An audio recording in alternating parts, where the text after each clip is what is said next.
সোহিনী ও অর্ণবকে মাঝরাতে কাছাকাছি আসতে দেখে বর্ষা পর্ণার কাছে সাহায্য চাইলে দারুণ মজা বোঝালো পর্ণা। বিস্তারিত জানতে সঙ্গেই থাকুন, চ্যানেলটিকে সাবস্ক্রাইব করে রাখুন।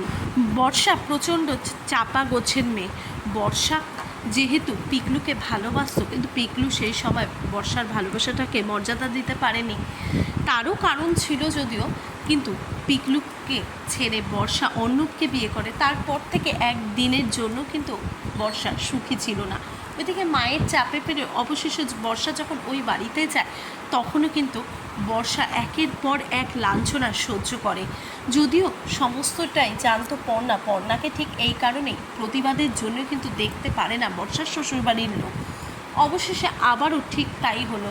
সোহিনী মানে যে বর্ষার বর অর্ণবে মামাতো বোন, তাকে নিয়ে এসেছে সেই বাড়িতে, মানে বর্ষার শ্বশুরবাড়িতে। সেখানে এসে কিন্তু সোহিনী বর্ষাকে ছোট বড় কথাও বলছে, এমনকি ছোট বড় কথা বলে বর্ষাকে অনেক নিচে নামানোরও চেষ্টা করছে।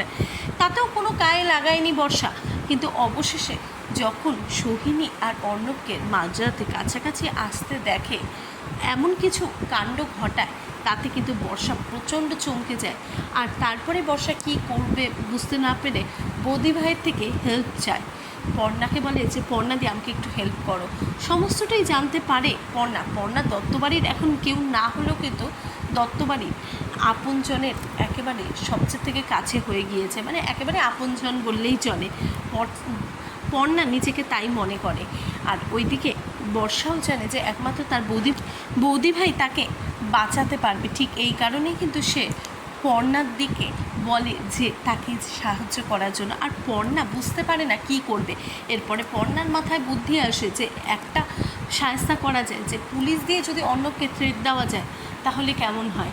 ঠিক এই কারণে কিন্তু সেখানে পুলিশ নিয়ে হাজির হবে পর্ণা। আর এরপরে কি হতে চলেছে, তাহলে কি অর্ণবের মা আর বর্ষার সাথে অর্ণবের সম্পর্কটা রাখবে, নাকি বর্ষায় সমস্ত কিছু ছেড়ে দত্তবাড়িতে ফিরে আসবে, আর সেখানে আসলে তার মা কি তাকে ছেড়ে কথা বলবে? কি হতে চলেছে সেটি জানতে গেলে চোখ রাখতে হবে জি বাংলার পর্দায়। আর এই বিষয়ে আপনাদের কি মতামত, প্লিজ আপনারা আপনাদের মতামত অবশ্যই কমেন্ট বক্সে কমেন্ট করে জানান।